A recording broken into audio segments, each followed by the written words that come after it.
se você pudesse espremer Portinari assim, como se fosse um tubo de tinta, o que sai é amor, compaixão pelo próximo, né? É você sentir a dor do outro, você ter a empatia com o próximo.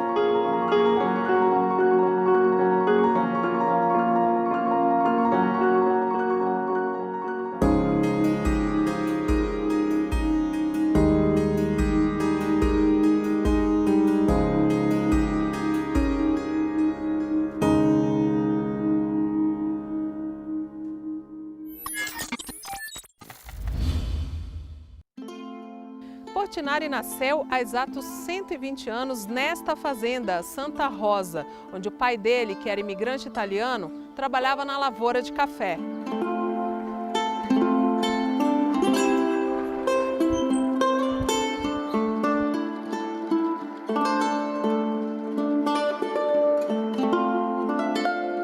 Na época, Brodowski ainda era um distrito pertencente a Batatais, município onde Portinari foi batizado e que ostenta na igreja matriz quadros que ele pintou em 1954 para a nave e as capelas laterais.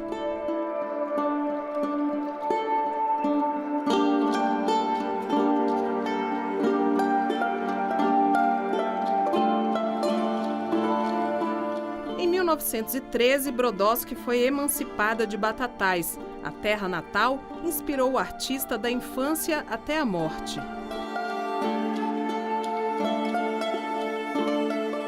Esta é a principal entrada da cidade de quem vem de Ribeirão Preto, de quem vem de São Paulo, de quem vem de Brasília, vai entrar por aqui.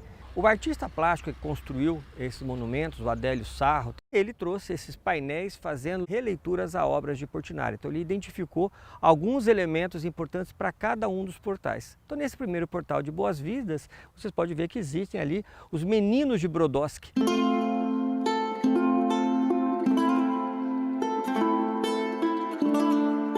Miriam é filha de um dos meninos de Brodowski, pintados por Portinari na década de 40. O pai dela morreu de Covid em 2020, aos 86 anos. Era o último personagem vivo da série de quadros.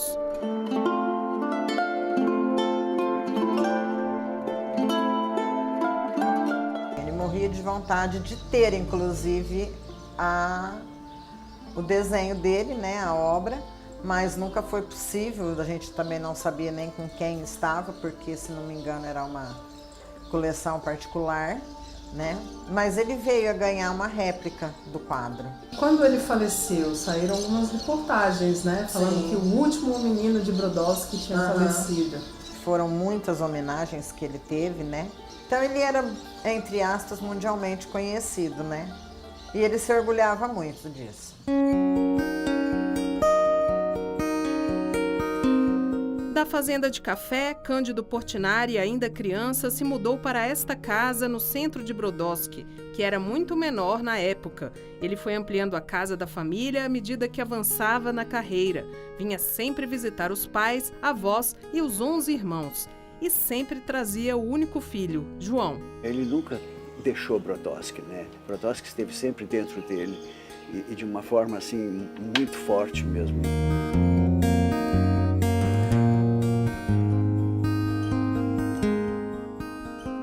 Quando Portinari vinha para cá, para Brodowski, ele chamava os meninos que estavam brincando, punha sentado em cadeira, sentado no muro do museu, fazia os esboços. Aí meu pai ainda conta que ele falava assim, vai andar de bicicleta, vai brincar.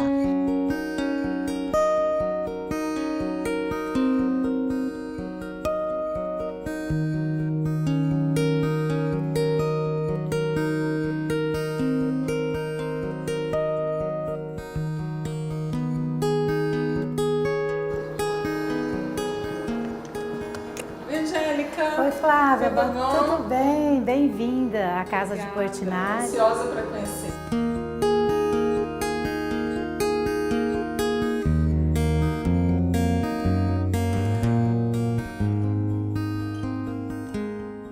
Ele executava algumas obras de arte nas paredes, então as paredes dessa casa tornaram-se obras de arte.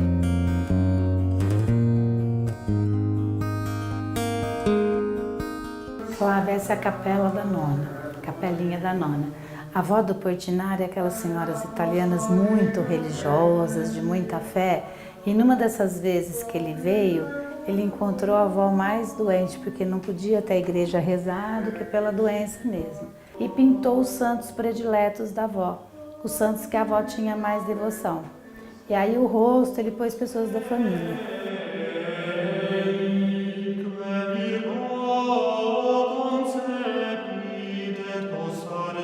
Portinari era um artesão, ele se comparava a um sapateiro. Ele se vestia para pintar, ele pintava o dia inteiro, né? E você podia lamber a mesa onde ele estava trabalhando, de tão limpa que era, e ele não sujava nada. Ele pintava com colete de brocado, para você ver, e vestido muitas vezes com terno branco, né? Então ele era mais um operário, né, da pintura, do que essa imagem que as pessoas têm de um artista, né, assim, boêmio, né, e que pinta de qualquer jeito e não tem disciplina. Ele tinha uma disciplina de ferro, né?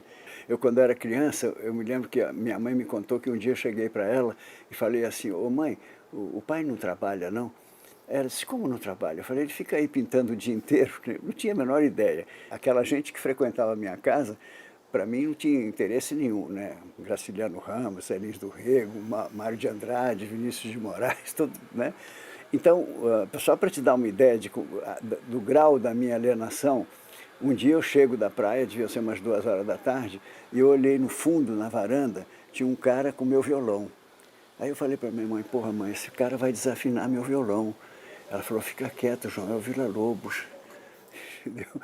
Então, eu não tinha ideia nenhuma da importância dele, nem do que ele fazia, nem nada.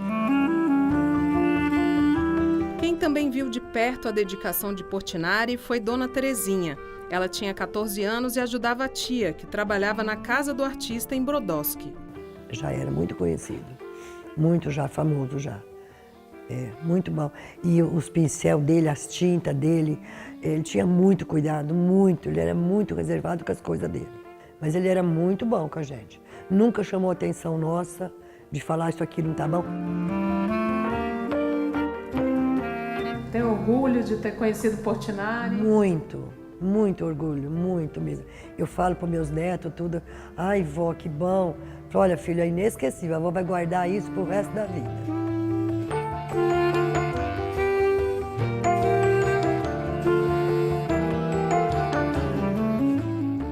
É muito legal a gente ter esse privilégio de vivenciar um pouco da vida dela e passando pra gente como que era ele, como ele vivia. Na primeira aula que eu tive de Portinari, eu falei para 1001 pessoa da escola que minha avó já tinha trabalhado com ele.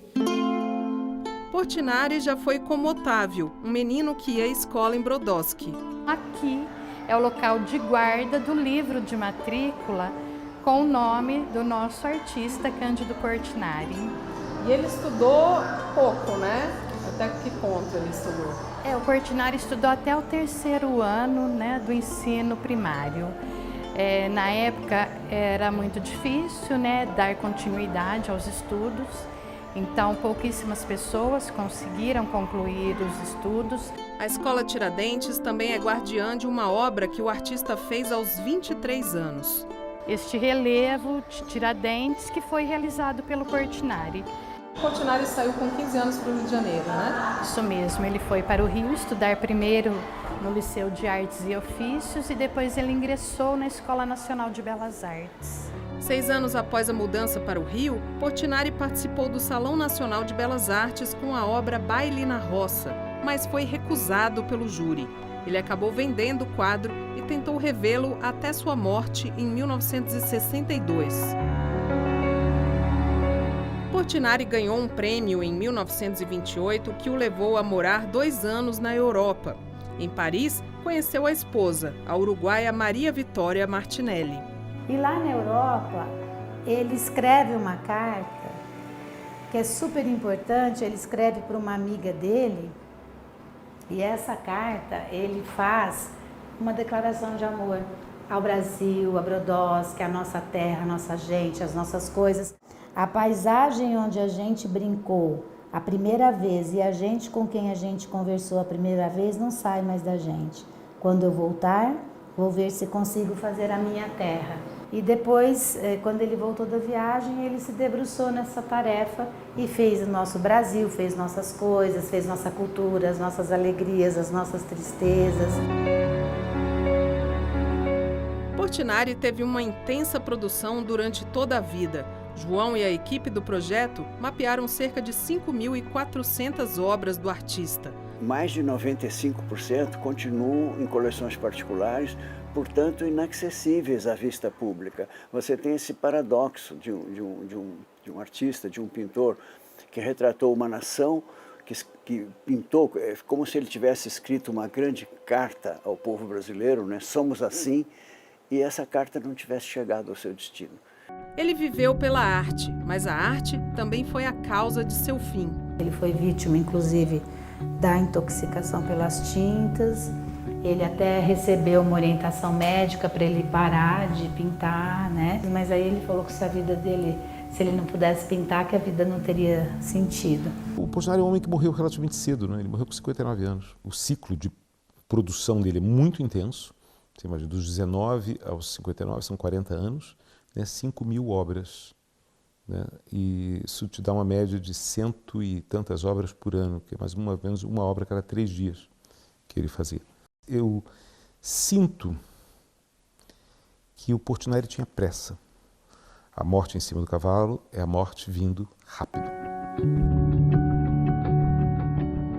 O filho estava morando em Paris quando Portinari faleceu.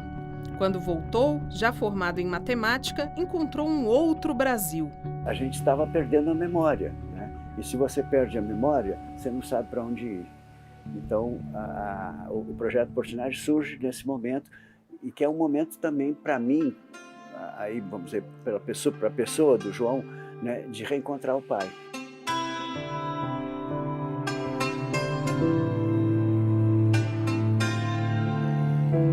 O legado de Portinari pode ser conferido no Museu do Artista, em Brodowski, no Projeto Portinari, no Rio de Janeiro, no Google Arts, na internet e também em grandes exposições temporárias. Fora o que ainda está sendo descoberto, inclusive nas paredes da casa de Brodowski. Aqui a gente tem os baixos relevos que foram encontrados. Foi um trabalho muito meticuloso dos restauradores até a gente conseguir recuperar, né, para que o público possa entender. E muitas obras difíceis de localizar e pouco conhecidas foram reunidas na mostra Raros. Existe uma obra na exposição que eu acho que é absurdamente visionária, que é A Fauna e a Flora do Brasil. É uma obra que é de 1939 e que ela lança já uma ideia tropicalista.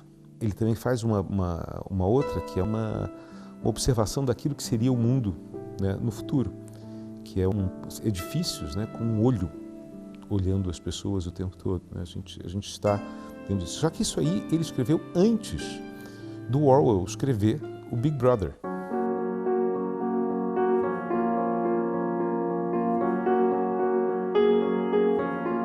Mas, segundo o próprio Portinari, sua obra-prima foram os gigantescos painéis Guerra e Paz, mais atuais do que nunca, feitos para a ONU nos anos 50.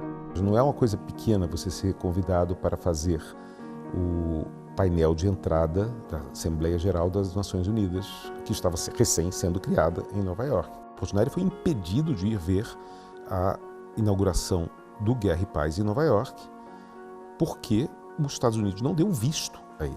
Ele não estava ideologicamente alinhado com os Estados Unidos de maneira alguma. Muito pelo contrário. Existem obras dele em outros locais, mas nada como a casa onde ele se descobriu artista. Aqui você encontra um Portinari que você não encontra quando você vai a outros museus ou quando você visita outras exposições, porque aqui você encontra com a essência do artista. Né? Tinha um poema lindo dele que é Irás a Brodowski, onde o céu é maior. Todas as estrelas vestidas de festa aparecerão para te ver. Então ele tinha uma ligação muito profunda com a terra natal.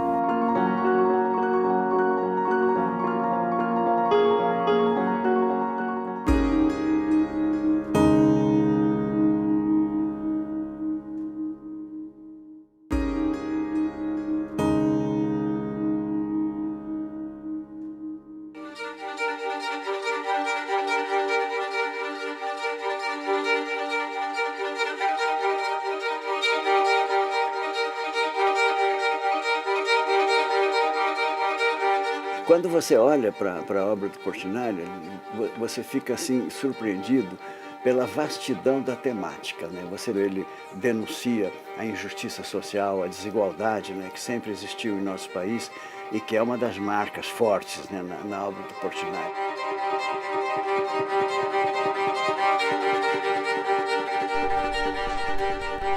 Portinari, para mim, sempre foi uma grande inspiração. Acho que ele, com pioneirismo, conseguiu, né, revelar, escancarar várias mazelas, várias coisas aí, problemas sociais que a gente tem no nosso país, como a fome, a miséria.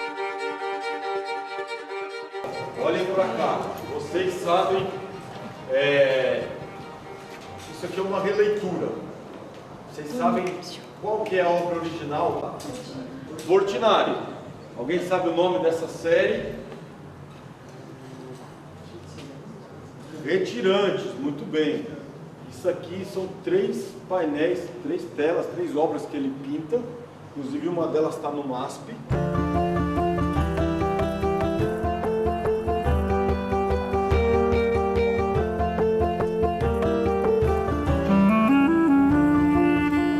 Esse mural é uma das releituras que eu fiz do Cândido Portinari da série Retirantes, né? Que mostra aqui a fome, as pessoas saindo, inclusive atualizando para hoje da emergência climática, das guerras que a gente vive. Inclusive essa obra que eu chamo de Muro Social, ela é inspirada até no Muro da Faixa de Gaza.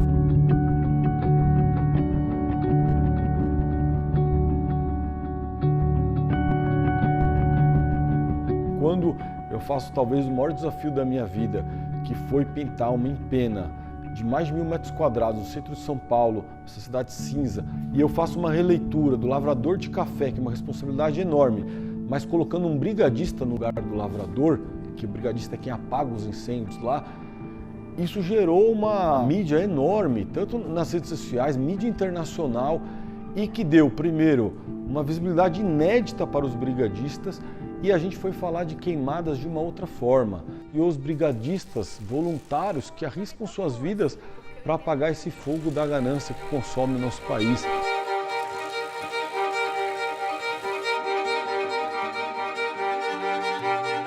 O Lavrador de Café, nas minhas pesquisas, é a primeira obra icônica da pintura brasileira que coloca em evidência um tronco, uma árvore cortada, parecendo inclusive uma carne, aqui nesse lado.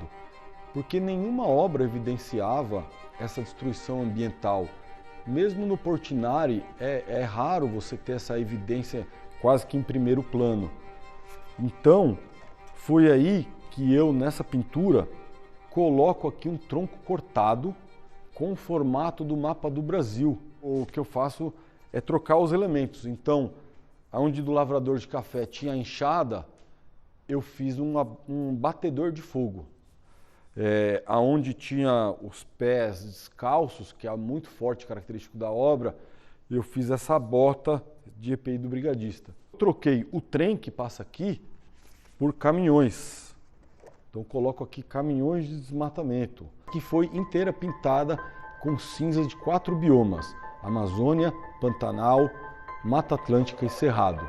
Eu fui coletar essas cinzas eu mesmo numa expedição pelo Brasil, onde eu rodei mais de 10.000 quilômetros, indo atrás desse fogo da ganância e que ela vira o pigmento para essa releitura.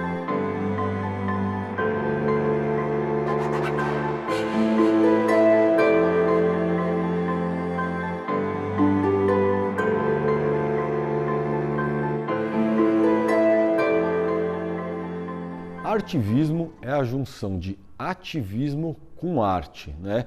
Então a arte ela pode fazer a gente refletir várias coisas, mas o ativismo ela vai buscar uma ação, vai gerar um incômodo, vai levar informação, ela busca uma transformação social. Então para mim, Portinari é um dos grandes artivistas aí do nosso país, sempre foi, porque ele com o pioneirismo ali estava trazendo essas questões.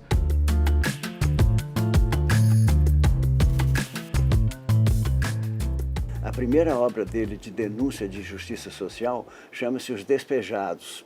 É uma família pobre que está assim à beira da estrada de ferro, né, em condições assim absolutamente miseráveis, né? E é a primeira obra, de 1934, você vê. E é o mesmo ano em que ele faz uma obra que ficou emblemática, que é o Mestiço.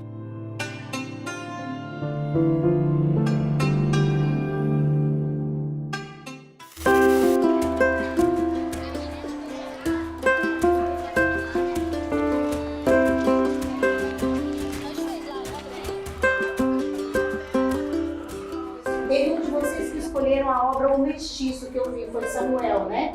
O Samuel escolheu a obra O Mestiço. Samuel, por que você escolheu O Mestiço? Eu escolhi isso porque eu não gosto de racismo. Aí minha família também é bem antiga, ela sofreu racismo. Aí eu escolhi isso. Essa obra abrange uma migração nordestina, por causa que essas pessoas não tinham condições de vida lá. Então elas tiveram que migrar. E isso chama minha atenção por causa que eu acho isso bem triste, bem chocante. Por isso que eu retratei essa obra. Você viu essa realidade em algum outro contexto, em notícias ou na sua família? Alguém que esteve nessa situação? Meu amigo. Ele teve que migrar, ele e a família dele. Foi uma época que eu fui para Paraíba. Ele teve que migrar por causa que a família dele estava muito pobre, sem condições de vida, ela estava fazendo muito calor.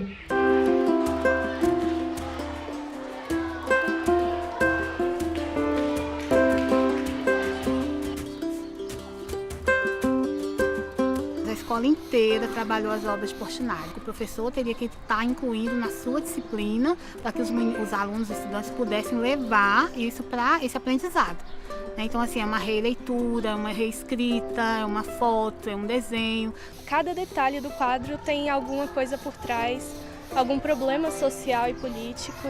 A gente vê a desigualdade social, problemas sociais que até hoje a gente não conseguiu resolver, que naquela época ele já retratava nas pinturas dele.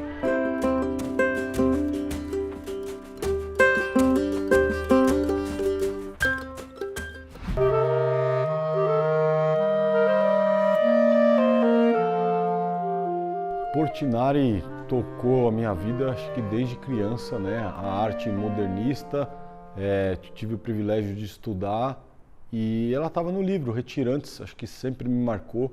E essa questão social que a arte traz, que para mim é muito importante, né? E para mim também é uma satisfação enorme trazer, às vezes, para novas gerações que às vezes talvez não tenham tido o privilégio de conhecer o Portinari como a geração que eu tive, né?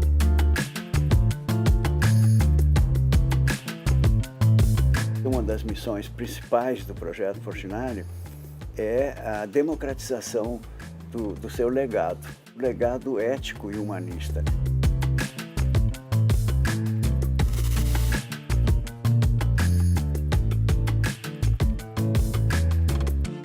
Ficamos amigos do João, aquela coisa de mineiro, de chamar para tomar um café, para comer um pão de queijo e tal.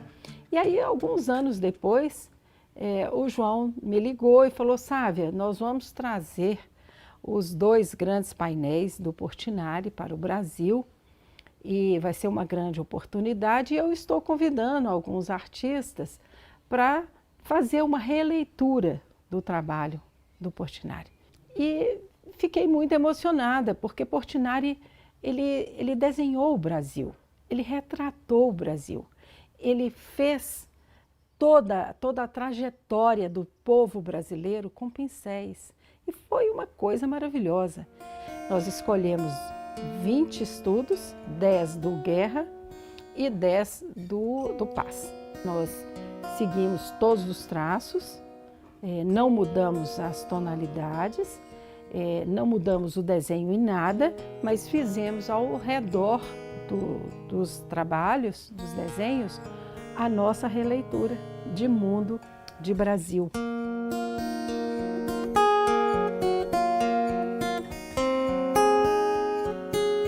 Nós temos uma dinâmica do bordado. Uma não borda sozinha. Todos nós bordamos na mesma tela. E aí a minha irmã fez a mulher com o menino morto, que é uma cena belíssima, e ela bordou o menino de azul. Aí a outra irmã, a Marta, falou: mas você pôs o menino azul. Aí ela falou: é porque ele estava sem sangue. Mas o menino está azul. Mas é um menino imaginário, é a morte de uma outra maneira. E foi assim, e o menino ficou azul. porque ele estava sem sangue, porque era uma morte muito trágica, muito densa, muito difícil, e ela não queria bordar o menino já arroxeado, então ela bordou o menino azul. Nós ficamos 2 anos bordando Portinari. São painéis imensos.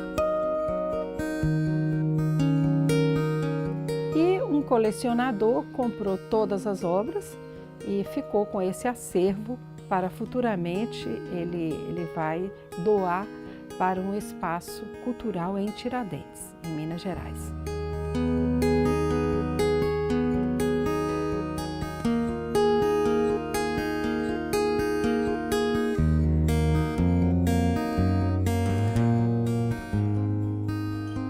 A obra de Portinari, ela além de política, além de retratar esse Brasil profundo, é uma obra manifesto.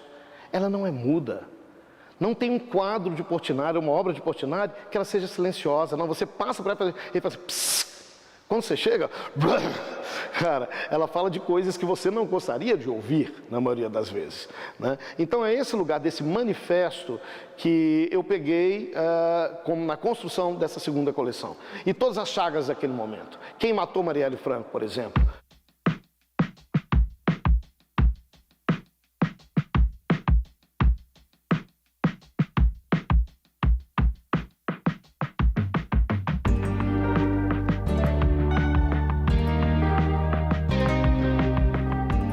A passarela, aquilo que a gente veste, eu acho que é o espaço que você ainda deveria ter controle para se manifestar o que você quisesse.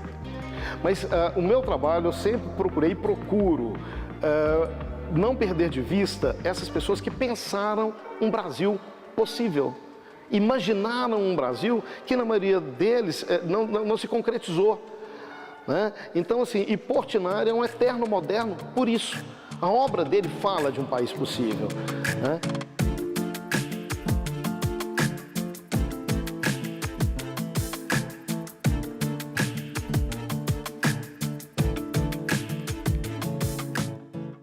Das 2 figuras fortíssimas, né, que ele teve na família, a avó e a mãe. Basta você olhar para a fisionomia dela que não precisa falar nada, né? Essa aqui tem uma dedicatória, tá vendo ali? Para o João com a abração do pai. Você sabe que eu escrevi um texto para ele em que eu falo do projeto Portinari e eu termino o texto dizendo assim: se esse trabalho frutificar, poder te dizer para o pai com a abração do João.